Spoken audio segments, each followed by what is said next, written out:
morning, kabuha-buha.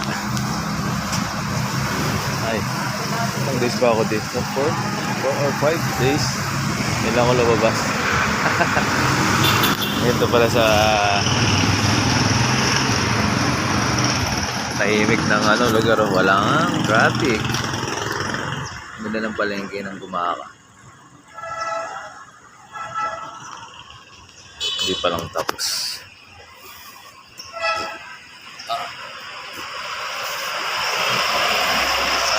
Lord, makalabas na kami ng araw na to.